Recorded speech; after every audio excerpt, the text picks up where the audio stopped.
Hello दोस्तों, संसार study में आप सभी का स्वागत है। हम इस वीडियो में मार्च 2022 के महत्वपूर्ण करंट अफेयर के प्रश्नों के बारे में डिस्कस करेंगे। इस वीडियो में 1 मार्च 2022 से 15 मार्च 2022 तक के महत्वपूर्ण करंट अफेयर के प्रश्न डिस्कस किए गए हैं। यह वीडियो का पार्ट 1 होगा। जो भी स्टूडेंट हमारे चैनल से नए जुड़े हुए हैं और अभी तक हमारे चैनल को सब्सक्राइब नहीं किए हुए हैं, वे हमारे चैनल को सब्सक्राइब जरूर कर लें और बेल आइकन को दबा दें ताकि हमारा आने वाला नया वीडियो का नोटिफिकेशन उन तक उपलब्ध हो सके। अब हम स्टार्ट करते हैं महत्वपूर्ण प्रश्नों के बारे में। पहला प्रश्न है, शून्य भेदभाव दिवस कब मनाया गया? इसका आंसर है 1 मार्च को। 1 मार्च को प्रत्येक वर्ष शून्य भेदभाव दिवस के रूप में मनाया जाता है। इस दिवस के मनाने का उद्देश्य है कानून के तहत सभी को बिना भेदभाव के एक साथ करना। इस वर्ष 2022 में इसकी थीम रखी गई है, जो भी नुकसान पहुंचाने वाले कानून हैं उन्हें हटाना और सशक्त बनाने वाले कानूनों को लागू करना। पहली बार शून्य भेदभाव दिवस यह 1 मार्च 2014 को मनाया गया था। अगला प्रश्न है, बैंक ऑफ महाराष्ट्र ने किस राज्य में प्रोजेक्ट बैंक सखी लॉन्च किया है? इसका आंसर है उड़ीसा राज्य में। उड़ीसा राज्य के प्रमुख गांवों में ऑनलाइन खाता खोलने के लिए बैंक ऑफ महाराष्ट्र ने प्रोजेक्ट बैंक सखी लॉन्च किया है। उड़ीसा के मुख्यमंत्री नवीन पटनायक है। अगला प्रश्न है, गूगल ने किस देश में प्ले पास सब्सक्रिप्शन लॉन्च किया है? इसका आंसर है भारत में। गूगल ने अपना प्ले पास सब्सक्रिप्शन भारत में लॉन्च किया है। गूगल के सीईओ सुंदर पिचाई हैं। गूगल की स्थापना 1998 में की गई थी। अगला प्रश्न है, राष्ट्रीय मूल्यांकन और प्रत्यायन परिषद के अध्यक्ष कौन बने? इसका आंसर है भूषण पटवर्धन। भूषण पटवर्धन ये राष्ट्रीय मूल्यांकन और प्रत्यायन परिषद के अध्यक्ष नियुक्त किए गए हैं। राष्ट्रीय मूल्यांकन और प्रत्यायन परिषद यह यूजीसी के अंतर्गत कार्य करने वाली संस्था है। यूजीसी के वर्तमान में अध्यक्ष जगदीश कुमार हैं। अगला प्रश्न है, किस राज्य की बीना में भारतीय रेलवे का पहला सौर ऊर्जा संयंत्र लॉन्च किया गया है? इसका आंसर है मध्य प्रदेश में। मध्य प्रदेश के बीना रेलवे स्टेशन पर भारतीय रेलवे का पहला सौर ऊर्जा संयंत्र लॉन्च किया गया है। इस सौर ऊर्जा संयंत्र की क्षमता 1.7 मेगावाट होगी। बीना रेलवे स्टेशन यह मध्य प्रदेश में पड़ता है। मध्य प्रदेश की राजधानी यह भोपाल है। अगला प्रश्न है, किस मंत्रालय ने भाषा सर्टिफिकेट सेल्फी अभियान शुरू किया है? इसका आंसर है शिक्षा मंत्रालय ने। शिक्षा मंत्रालय ने भाषा सर्टिफिकेट सेल्फी अभियान शुरू किया है। शिक्षा मंत्रालय ने कुछ समय पहले भाषा संगम ऐप लॉन्च किया था। शिक्षा मंत्रालय के केंद्रीय मंत्री यह धर्मेंद्र प्रधान है। अगला प्रश्न है, हाल ही में लॉन्च पुस्तक उड़ान एक मजदूर बच्चे की के लेखक कौन है? इसका आंसर है मिथिलेश तिवारी। मिथिलेश तिवारी यह उड़ान एक मजदूर बच्चे की पुस्तक के लेखक हैं। अगला प्रश्न है, लॉन्च पुस्तक द मिलेनियल योगी के लेखक कौन है? इसका आंसर है दीपम चटर्जी। द मिलेनियल योगी पुस्तक के लेखक दीपम चटर्जी है और यह पुस्तक जयशंकर प्रसाद के बारे में बताती है, जो कि एक उद्यमी है। अगला प्रश्न है, किस कंपनी के सह संस्थापक अशनीर ग्रोवर ने अपने पद से इस्तीफा दे दिया है? इसका आंसर है भारत पे के। अशनीर ग्रोवर यह भारत पे के सह संस्थापक थे और इन्होंने हाल ही में अपने पद से इस्तीफा दे दिया है। भारत पे की स्थापना यह 2018 में की गई थी और इसका मुख्यालय नई दिल्ली में स्थित है। अगला प्रश्न है, किस राज्य के मुख्यमंत्री एम.के. स्टर्लिन की आत्मकथा उंगलिल ओरुवन का विमोचन किया गया? इसका आंसर है तमिलनाडु। एम.के. स्टर्लिन यह तमिलनाडु के मुख्यमंत्री है और इनकी आत्मकथा का नाम उंगलिल ओरुवन है। तमिलनाडु की राजधानी यह चेन्नई है। अगला प्रश्न है, किस राज्य ने सड़क पर रहने वाले जानवरों के लिए भारत की पहली एम्बुलेंस शुरू की है? इसका आंसर है तमिलनाडु राज्य सरकार ने। तमिलनाडु राज्य सरकार ने अपने यहाँ जो भी जानवर सड़क पर दुर्घटनाग्रस्त हो जाते हैं उनके लिए भारत की पहली एम्बुलेंस शुरू की है। अगला प्रश्न है, भारत विश्व स्तर पर अरबपतियों की आबादी में किस स्थान पर रहा? इसका आंसर है तीसरे स्थान पर। हाल ही में आई रिपोर्ट के अनुसार भारत 2021 में अरबपतियों की लिस्ट में तीसरे स्थान पर रहा। पहले स्थान पर यूएई रहा। संयुक्त अरब अमीरात यह पहले स्थान पर रहा अरबपतियों की लिस्ट में। वहीं दूसरे स्थान पर चीन रहा। चीन इस लिस्ट में दूसरे स्थान पर है। अगला प्रश्न है 58 सीनियर राष्ट्रीय शतरंज चैंपियनशिप कहाँ आयोजित कराई गई? इसका आंसर है कानपुर में। कानपुर में 58 सीनियर राष्ट्रीय शतरंज चैंपियनशिप का आयोजन किया गया। अगला प्रश्न है विश्व वन्यजीव दिवस कब मनाया गया? इसका आंसर है 3 मार्च को। 3 मार्च को प्रत्येक वर्ष विश्व वन्यजीव दिवस के रूप में मनाया जाता है। अगला प्रश्न है भारतीय वायुसेना ने किस राज्य में वायु शक्ति अभ्यास आयोजित किया?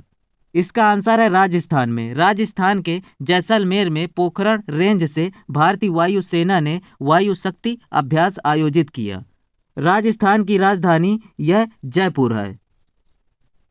अगला प्रश्न है किस राज्य के मुख्यमंत्री ने अपना कांगड़ा एप्लीकेशन लॉन्च किया?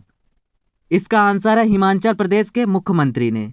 हिमाचल प्रदेश के मुख्यमंत्री जयराम ठाकुर हैं और इन्होंने अपना कांगड़ा एप्लीकेशन लॉन्च किया। अगला प्रश्न है किस शहर में भारत की पहली पैरा बैडमिंटन अकादमी स्थापित की गई?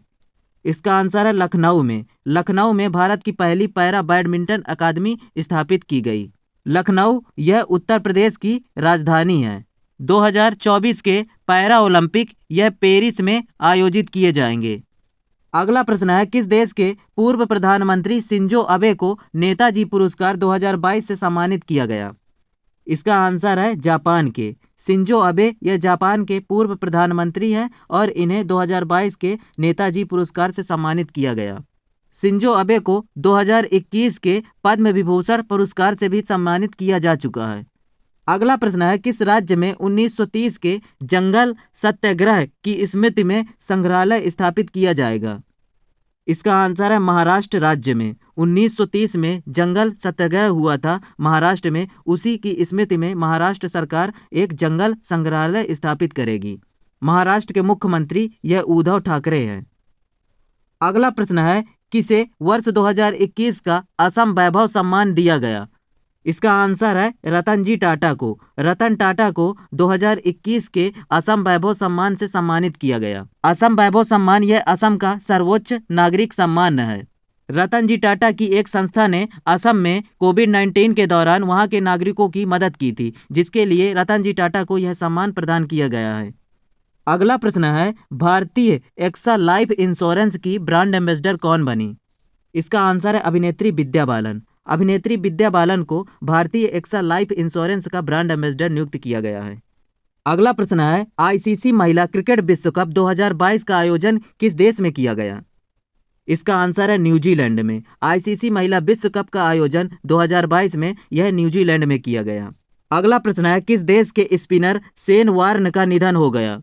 इसका आंसर है ऑस्ट्रेलिया के। शेन वार्न यह ऑस्ट्रेलिया के क्रिकेटर थे और इनका हाल ही में 52 वर्ष की आयु में निधन हो गया। अगला प्रश्न है किस राज्य ने महाशिवरात्रि समारोह में 11 लाख दीप जलाकर गिनीज वर्ल्ड रिकॉर्ड बनाया?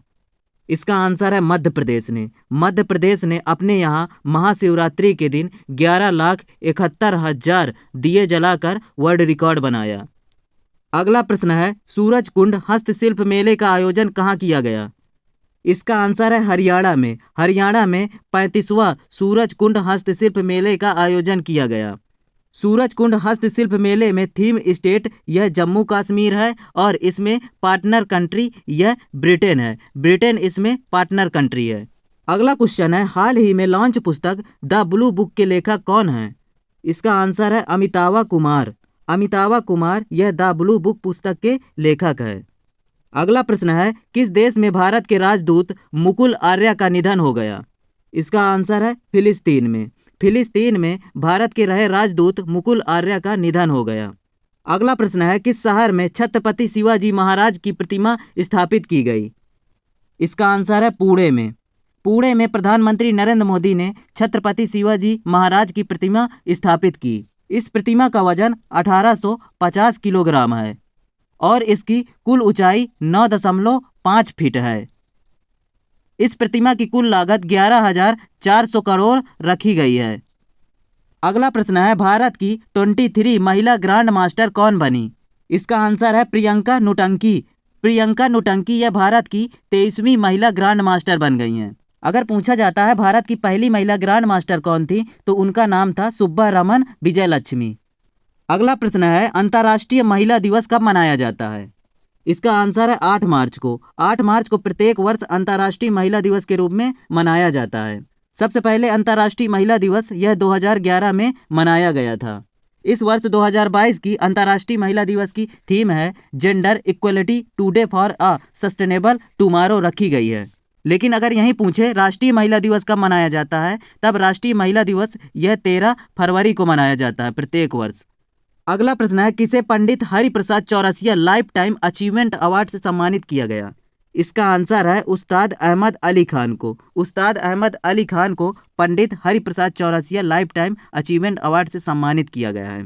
उस्ताद अहमद अली खान यह सरोद वादक है, वहीं पंडित हरिप्रसाद चौरसिया यह बांसुरी वादक थे। अगला प्रश्न है, यूएई के बाद अब फाइनेंशियल एक्शन टास्क फोर्स ने किस देश को ग्रे लिस्ट में रखा है? इसका आंसर है पाकिस्तान। पाकिस्तान को फाइनेंशियल एक्शन टास्क ने अपनी ग्रे लिस्ट में बरकरार रखा है और साथ ही साथ यूएई को भी इसमें ग्रे लिस्ट में डाला है फाइनेंशियल एक्शन टास्क फोर्स ने। Financial action task force FATF की स्थापना यह 1989 में की गई थी और इसका मुख्यालय फ्रांस की राजधानी पेरिस में स्थित है। वर्तमान में फाइनेंशियल एक्शन टास्क के 39 सदस्य देश हैं।